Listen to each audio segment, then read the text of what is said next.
নমস্কার বন্ধুরা, আমি সঞ্চিতাস এসেন্স রেসিপিজ ইউটিউব চ্যানেলে আপনাকে স্বাগত। কর্ন পোহা রেসিপি আজকের আমাদের বিষয়। তো এখানে বর্ষাকালে গরম গরম পোহা, তার সাথে যদি এরকম কর্ন থাকে তাহলে ব্রেকফাস্টের মজাটা কিন্তু অনেক গুণ হয়ে যায়। তার সাথে আমি আজকে একটা ভীষণ হেলদি একটা ব্রেকফাস্ট রেসিপি আপনার জন্য নিয়ে এসেছি। এটা হচ্ছে কুলথি ডাল বা হর্স গ্রাম। এটার আবার অঙ্কুর বেরিয়ে রয়েছে। এছাড়া আলু, ক্যাপসিকাম, এখানে বিনস, বরবটি নিয়েছি, কর্ন তো থাকছেই, গাজর থাকছে, আর যা যা কিছু আপনার পছন্দ হয় সেগুলো অ্যাড করে নেবেন। আপনি মটরশুঁটি অ্যাড করতে পারেন, আপনি ফ্রেঞ্চ বিনস অ্যাড করতে পারেন, আমি এখানে তেল দিচ্ছি, আপনি ঘি বা বাটার অ্যাড করতে পারেন। আমি আরও একটা জিনিস অ্যাড করলাম, সেটা হলো কাঁচা বাদাম বা পিনাট। এই পিনাটটাকে ভালো করে আমরা ভেজে নেব। যখন এই পিনাটের কালারটা চেঞ্জ হয়ে যাবে আর এটা একটু ফাটতে শুরু করবে, গাগুলো ফাটা ফাটা হয়ে যাবে, তখন বুঝবো আমাদের এই বাদামটা ভাজা হয়ে গেছে। কাঁচা বাদাম এই ধরনের পোহার মধ্যে ভীষণ ভালো লাগে। বাদামটা বেশ 80% যখন ভাজা হয়ে যাবে সেই সময় কাঁচা লঙ্কা দিলাম, আর দিচ্ছি আলুগুলো। যে সমস্ত সবজিগুলো আমাদের সেদ্ধ হতে একটু বেশি সময় নেয় সেগুলোকে আগে দেব। আলুটাকেও একটু নাড়াচাড়া করে নিয়ে গাজরটা দিয়ে দিলাম, আর দিয়ে দেব এই কুলথি ডাল। একটু কুলথি ডাল নিয়ে বলতে ইচ্ছা করছে।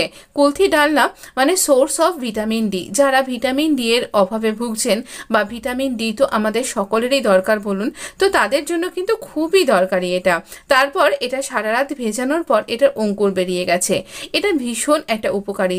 আপনি ডাল হিসাবে খেতে পারেন, এইরকম স্যালাড হিসাবে খেতে পারেন, আবার এইরকমভাবে তরকারির মধ্যে বা ডালের মধ্যে দিয়েও কিন্তু খেতে পারেন।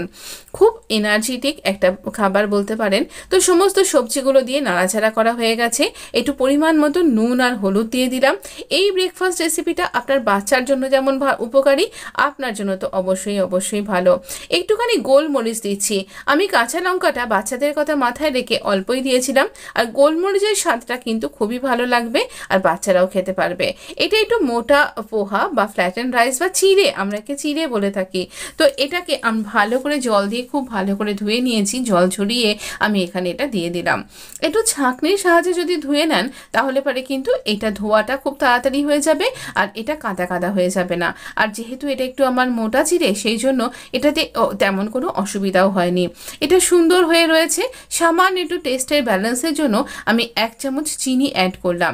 আপনি ইচ্ছা করলে এটা একটু বাড়িয়ে নিতে পারেন। এবার ভালো করে মিক্স করে নেব। খুব সুস্বাদু আর খুবই পুষ্টিকর। আমার তো মাঝে মাঝে মনে হয় যে এরকম একটা হেলদি রেসিপি যদি না থাকতো কি হতো। তো সত্যি কথাই ট্রাই করতে পারেন, কিন্তু সকালের টিফিন হিসাবে দুর্দান্ত জমে যাবে। আপনি আপনার বাচ্চাকে নিঃসন্দেহে দিতে পারবেন, আপনার হাজব্যান্ডকে নিঃসন্দেহে দিতে পারবেন, আর নিজে তো নিতেই পারবেন। খুবই ভালো হেলদি একটা রেসিপি।